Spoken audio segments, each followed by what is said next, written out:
And what I'm going to be talking about today is some really simple concepts that I can give you that are going to help you to try to figure out when you're supposed to take a long time on a decision, when you're really supposed to take time and gather information and get other people's opinions and try to get the decision to be as accurate as possible, versus when you should actually be speeding up. And surprisingly, I think for people who know that I think about strategic decision making, a lot of the things that I talk about are ways that will slow decision making down. But I actually don't want you to make the majority of your decisions particularly slowly. I actually want you to speed up a lot of your decisions. So we need to understand when it's okay to go fast and when it's okay to slow down. And this is something that we get actually wrong quite a bit. As an example, I'm sure either you or probably people you know, you've been in situations where you're at a restaurant and they're taking 20 minutes to decide what to order. That would be going very slow on a decision that maybe you could actually speed up. So we're going to try to figure out the frameworks and mental models that will help us to decide when it's okay to be fast and when it's okay to be slow. So I'm going to share my screen because I have slides.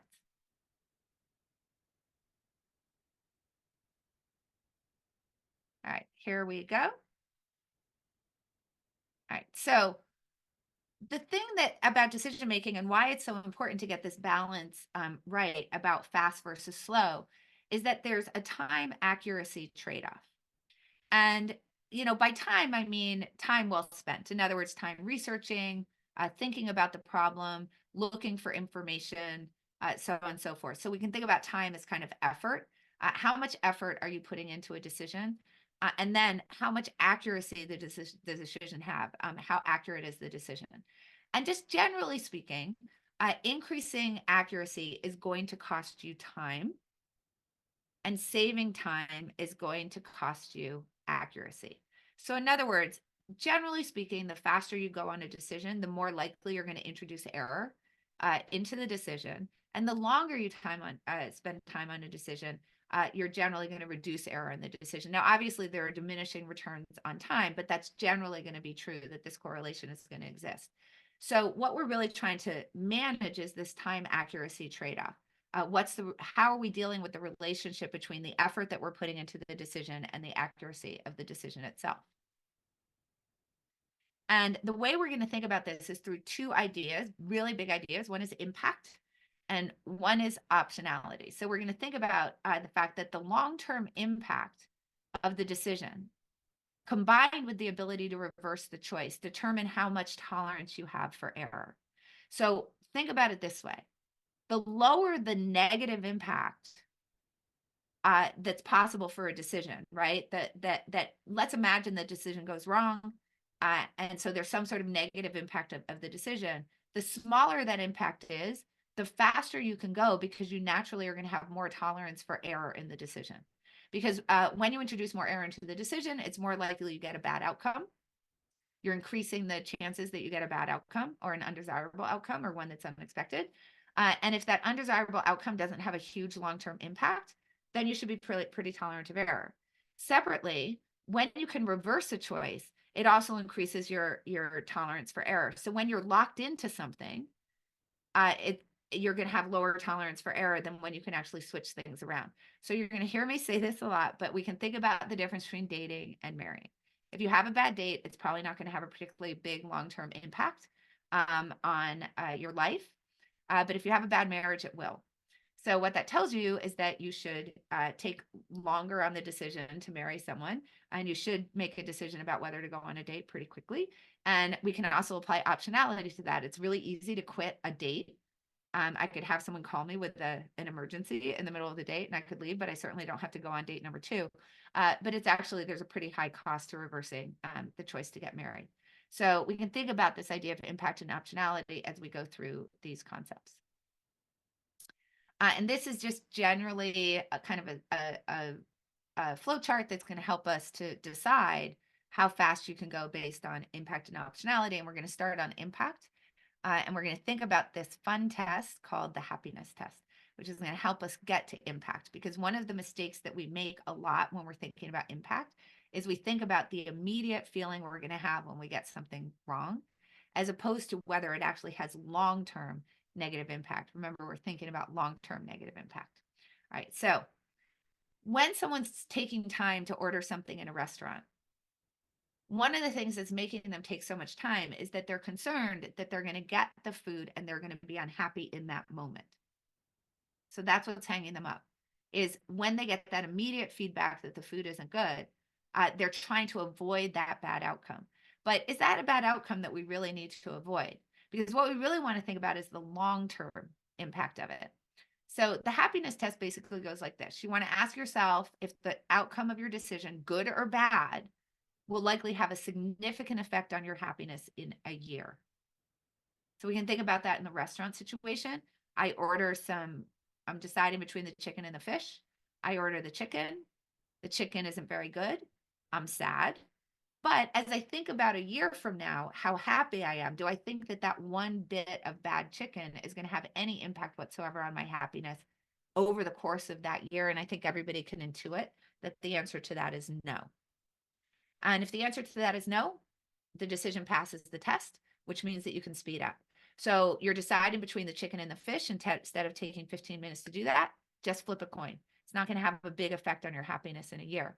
And then we can repeat that for a month and a week. So if I have a bad meal and I think about my happiness over the course of the next month, do I think that that one meal is going to have a big effect on my happiness over the course of the month? Of course not.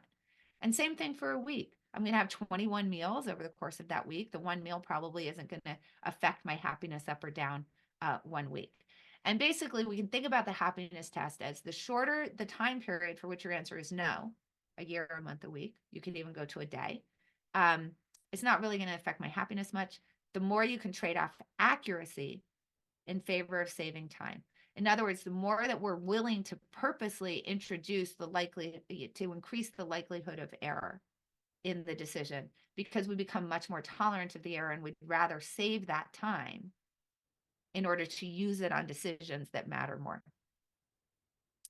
Okay, so that's the decision pass the happiness test. If yes, go fast. Now we're going to come down here, but what if the answer is no? Then we're going to get to, is this decision sheep in wolf's clothing? So we've all heard a wolf in sheep's clothing, something that's really scary, but actually looks, not dangerous at all. We don't like those things, but this is a sheep in wolf's clothing, something that's not scary at all, but it actually looks really dangerous and hard and scary. Okay, so here's a sheep in wolf's clothing. You have a week's vacation time next year, and you've decided to take a big trip. You've done lots and lots of research, and you've already narrowed down the choice to 2 destinations, Paris or Rome.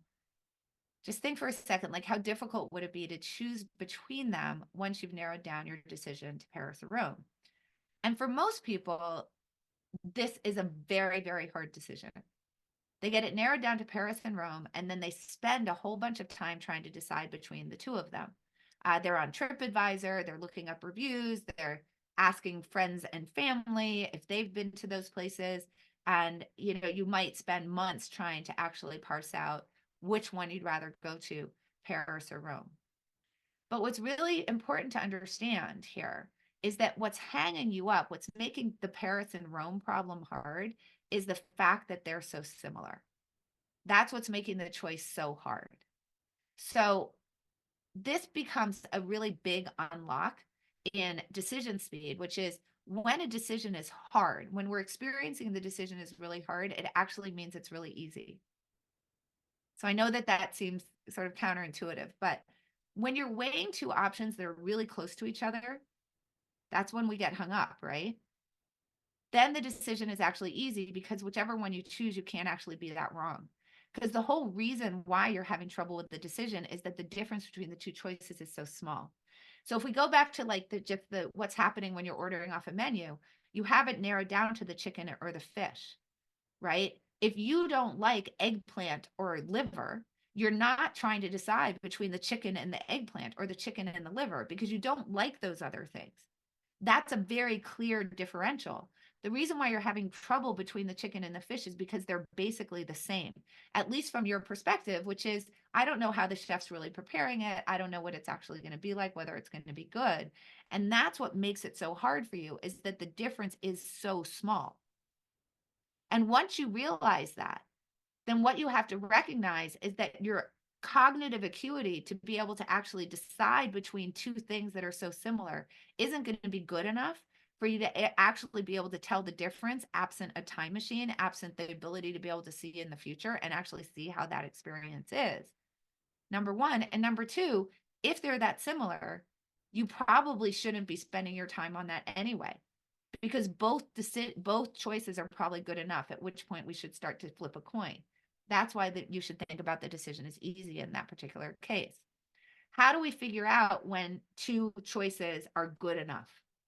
When we're actually in this zone of a sheep in wolf's clothing, we apply what's called the only option test. So we have it narrowed down to Paris and Rome, or chicken and fish, or two candidates for a CFO. And we say, for any of the options that you're considering, you just ask yourself, if this were the only option I had, would I be happy with it? Or would I want to go look for other options? And that's the point of the chicken and fish problem. If all I had was the choice of this chicken, yes, I would be happy. If all I had was the choice of this fish, yes, I would be happy. That's why the decision is feeling hard to you, because they're both good enough. If all I had was the choice of Rome, would you be happy to go on that vacation? Of course. If all I had was the choice of Paris, would you be happy to go on that vacation? Of course. So the fact that they're both satisfactory, the fact that they both meet the threshold for something that is good enough that you would be happy with, is what's making this problem so hard for you. Once two things pass the only option test, you're in coin flipping territory, and that's going to really speed your decision making up. And this brings us to a general decision making concept, which is really important, which is to take the menu strategy, which is to think about the difference between sorting and picking. Sorting is sorting the world into options that you like and options that are not okay. That is where your decision-making time should be spent, on the sorting piece. So when I look at a menu, I'm quickly sorting between things that are things that I would want to have and things that I don't want to have. That's where I want to be spending my time. What's a dish I want to eat? What's a dish I don't want to eat? Who's a CFO that is satisfactory for me to be willing to hire versus who's someone who doesn't make the cut? That's where all of my decision-making time should be spent. Where my decision-making time should not be spent is on the picking part. In other words, picking among options that have already met the threshold. So I'm sorting options into options that exceed a threshold or don't. And once I have options that exceed that threshold, now I am picking. Now, how we decide what that threshold is supposed to be has to do with the impact of getting the decision wrong. So when you're hiring an intern, if you hire an intern that doesn't work out, it's not going to have a huge long-term impact on the success of your company. But if you hire a CFO that doesn't work out, it will have a long-term impact on the success of your company. So when we're thinking about what is sort of, how do we decide what the threshold is for passing the only option test? How much time should we actually even be spending on the sorting? We're going to go back to that impact. So we have a lower threshold to getting to a good enough option on an intern choice, and a higher threshold for getting to an option that's good enough on the CFO choice. Once they've passed the threshold, though, you go to picking. So sorting options is the heavy lifting of decision making, and that's the place you're going to get the most value out of slowing down. Once you've done the sorting, though, and you've got one or more good options, there's really not a lot of penalty for speeding things up. It should be a very big unlock for people. Okay, so is this decision a sheep's in wolf clothing? If yes, you go fast, right? If no, can you quit at a reasonable cost? So the value of the option to quit is that the lower the cost to quit, the faster you can go, because it's easier to unwind the decision and choose a different option, including options you may have rejected in the past. So when you're not locked into a decision, there's less penalty for making an error in general, because you can get out of the choice, right? So if we go back to the intern and CFO, it's easier to fire an intern then it is easier to fire a CFO. There's a higher cost to quit when you're firing a CFO. So that's another way that we can think about what's the speed. So Jeff Bezos talks about one-way and two-way door decisions. When we're in the two-way door zone, you can generally speed your decision up. When we're in the one-way door zone where it's hard to exit the decision, you're generally going to have to slow down. Why does it matter about this including options that you may have rejected in the past? And that has to do with opportunity cost, that whenever we're engaged in something, it means that we can't be engaged in other things that we might actually be winning to. So when we can quit things, it allows us to go pick up the gains that might be associated with other options. One last idea here. When the cost to quit is low, you can go fast, but when you can actually exercise options in parallel, you can go even faster. So if you don't, sometimes you have to remember that when you have two options that are good enough, you don't actually have to choose between the two of them. And you could often find a way to exercise them in parallel. You could put Paris and Rome on the same itinerary. You can hire many interns at once. That also helps you to lower that threshold. You can date more than one person at once if that's your choice. That also helps you to lower the threshold. So often we can actually do things at the same time. So that brings us here. And then now we're going to get to the last idea, which is decision stacking, which is finding ways to make low impact, easy to quit decisions in advance of high impact, harder to quit decisions. So one of the problems that we have in decision making is that we recognize something is high impact and that it's very hard to quit. So it's a very big decision.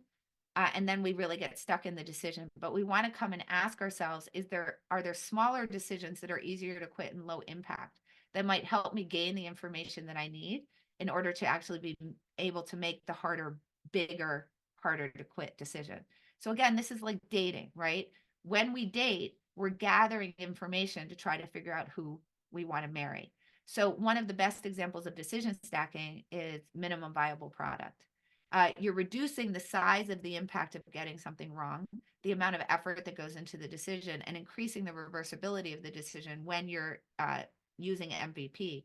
Because at some point you're going to have to lock into something. So this is allowing you to gain that information as you go along, and it gets you to be more agile and able to speed things up. Okay, so that brings us down here. If you can decision stack, then you can do the lower impact decisions first. And if no, that's the point. And that's only the point at which you're going to actually slow down. So, oh, I left 9 minutes. That was good. Okay. I left 9 minutes for Q&A. Let me just take a look at the Q&A tab. Okay, great. All right, so let me exit my screen share for this part. Okay, so wouldn't it actually matter how much you're paying for the meal in terms of how much time you're spending on it? Well, assuming that the meal is within your affordability range, the answer to that is no, except in as much as if the meal is cheaper, you could reject the food you get and get a different meal. So, so it's where the paying for the meal is going to matter. This question is from Bill. Is the reversibility point, right? Do you get another crack at the decision? So if it's a very expensive meal in a place where you're really spending you're sort of up to your limit in terms of what you're willing to pay, you wouldn't say, you know what, I don't like this. I would rather you bring me this other option. But if you're at McDonald's and you order the filet of fish and you decide it's not for you, maybe then you go back and you order the Big Mac.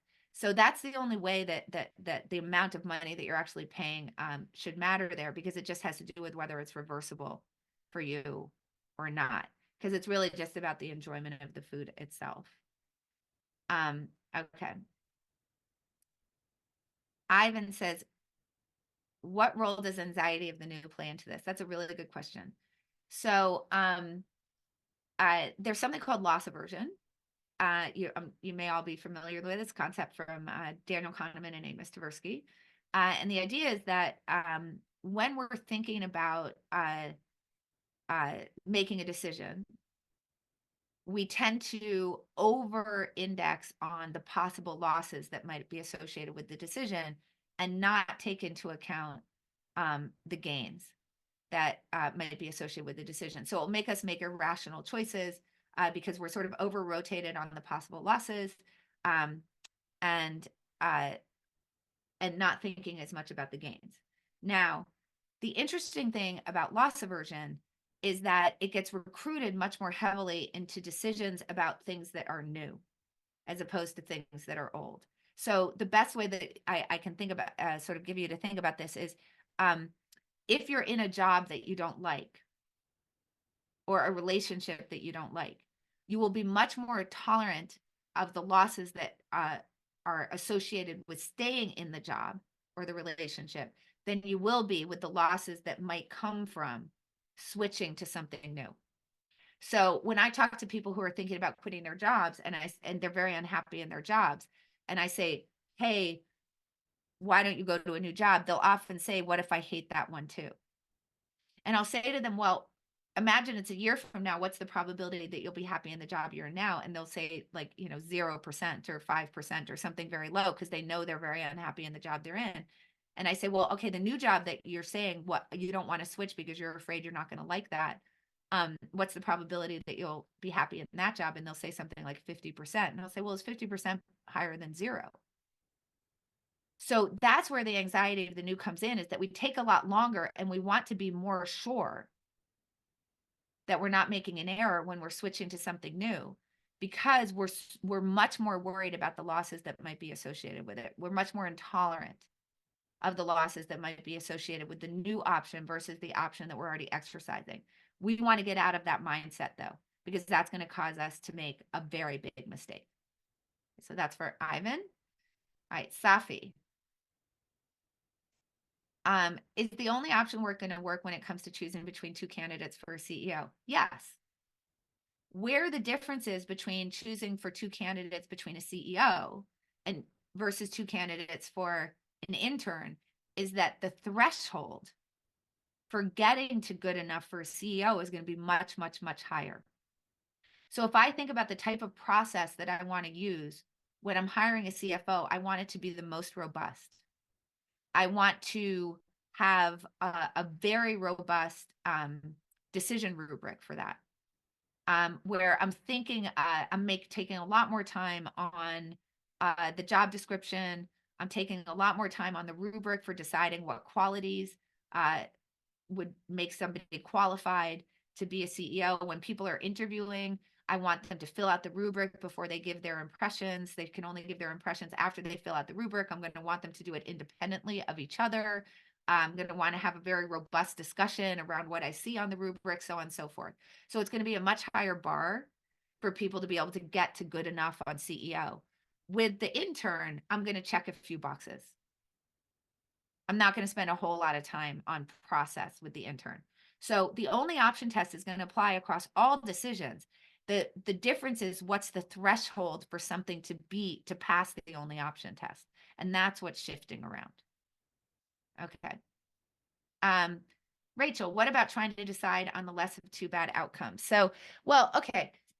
So I'm going to I hope that this is right, because I'm going to kind of change this to, what about trying to decide on the less of two bad options?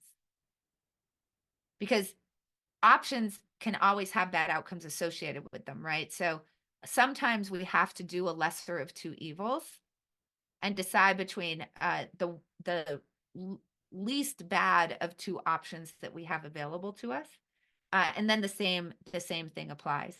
How much time you're trying to spend deciding between those two options is going to depend on how big the impact of the bad outcome is. Right? So if you know you kind of only have bad choices available to you, try to decide, like, well, what's the impact of these bad choices that I have? And the higher the impact, the more that you should narrow down the choices that you have. But once you get down to somewhere, it's like, these are kind of the same, and I don't like either of them, but I got to choose one, just go ahead and flip a coin. A lot of times what I do in a restaurant is I have the wait staff decide. I'll say, I'm trying to decide between these two dishes, just bring me one of them. And it's sort of the same as flipping a coin. So I'll just sort of offload the decision to somebody else. What's the most difficult only option test that you've experienced in your life? That's a really good question. Um, so I have to say, I tend to solve these problems by doing things in parallel.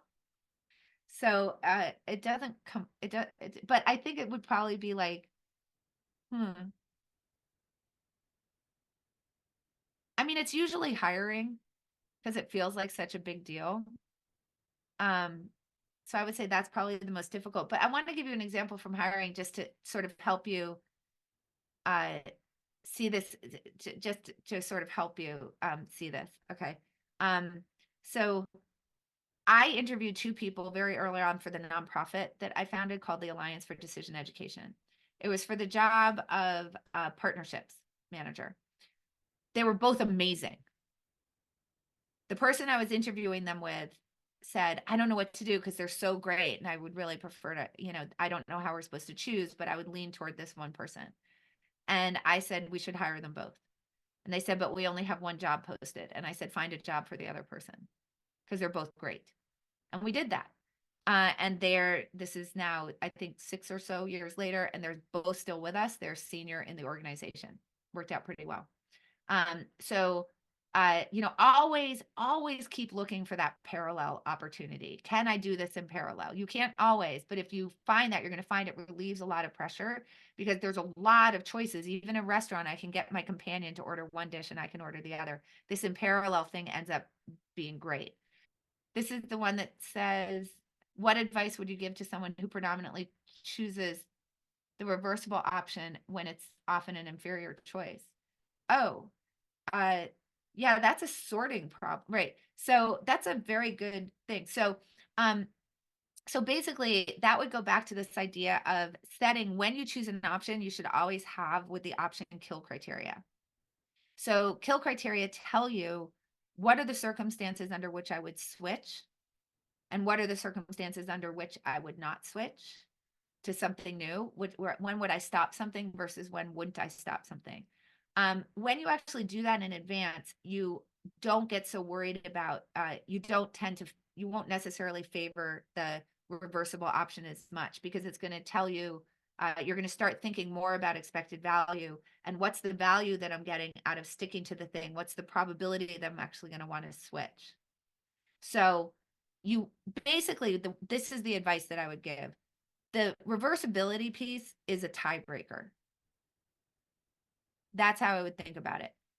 And things that feel irreversible are always reversible just at a cost. So you want to think about the reversibility as a little bit of a tiebreaker. If I've got two things that are somewhat similar to each other, I ought to choose the one that's more reversible. That's number one.